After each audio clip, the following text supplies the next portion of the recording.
Hi అండి.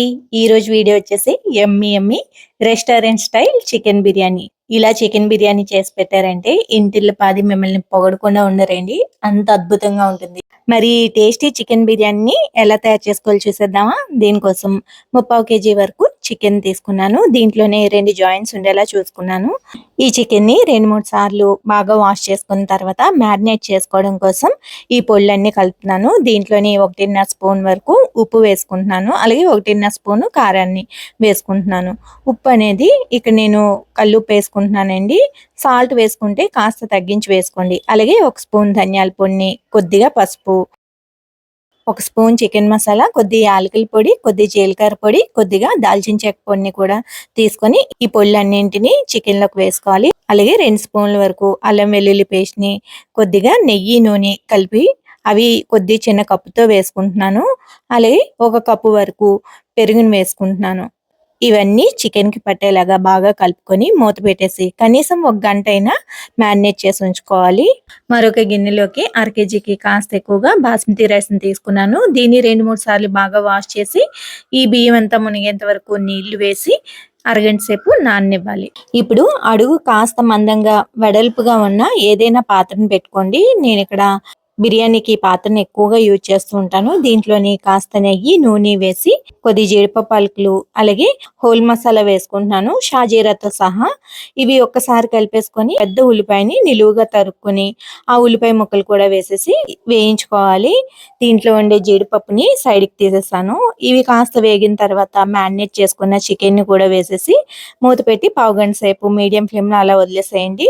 Chicken నెమ్మదిగా cook అవుతూ ఉంటుంది. ఈలోగా బిర్యానీకి రైస్ ని కూడా ప్రిపేర్ చేసుకుందాం. దానికోసం మరొక పాత్రలోని కాస్త ఎక్కువ నీళ్లు వేసుకొని 2 స్పూన్ల వరకు ఉప్పుని వేసుకుంటున్నాను. అలాగే హోల్ స్పైసెస్ షాజీరాతో సహా వేసుకుంటున్నాను. అలాగే కొద్దిగా అల్లం వెల్లుల్లి పేస్టు, 3, 4 నిమ్మబద్దలు, నిలువుగా చీల్చుకున్న 5, 6 పచ్చిమిరపకాయలు కూడా వేసేసుకొని దీంట్లో కొద్దిగా పుదీనా, కొద్దిగా కొత్తిమీర, అలాగే కొంచెం నెయ్యి కూడా వేసేసి ఎసరుని మరగనివ్వాలి. ఎసరు మరిగిన తర్వాత ఇట్లా వేసుకున్నవన్నీ వడకట్టేసుకొని నానబెట్టుకున్న రైస్‌ని కూడా వేసి రైస్‌ని కుక్ చేసుకోవాలి. ఈలోగా చికెన్ కూడా ఉడుకుతూ ఉంటుంది కదా! దీంట్లోని ఒక టమాటాని కట్ చేసి వేసుకోవాలి. టమాటా వేయకపోయినా బావుంటుంది. వేస్తే ఇంకా బావుంటుంది. అలాగే కొద్దిగా కొత్తిమీర, పుదీనా కూడా వేసేసుకొని ఫ్రైడ్ ఆనియన్స్ నా దగ్గర ఉన్నవి వేస్తున్నానండి. ఒకవేళ మీ దగ్గర లేవు అనుకుంటే ఈ ప్రాసెస్‌కి స్టార్టింగ్‌లోనే కొద్దిగా ఉల్లిపాయలని వేయించి తీసి పక్కనుంచుకోవాలి. బియ్యం అనేది 70-80% వరకు కుక్ అయిన తర్వాత ఈ రైస్‌ని తీసేసి లేయర్స్‌గా వేసుకోవాలి. ఇలా వేసుకున్న తర్వాత దీంట్లో కొద్దిగా అరోమాటిక్ పౌడర్‌ని వేస్తున్నాను. ఇలా వేయడం వల్ల మీకు రైస్ టేస్ట్ అనేది ఇంకా బావుంటుంది.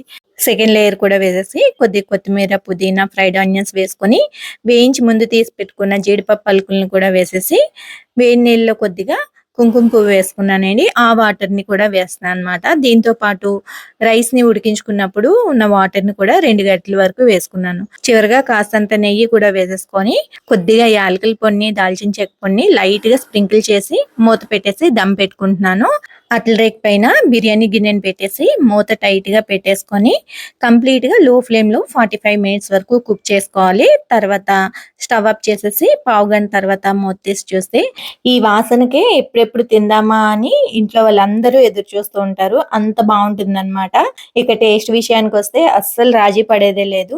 రెస్టారెంట్‌లో బిర్యానీ కంటే కూడా ఇదే బావుంది అంటారు. అంత బావుంటుంది దీని రుచి.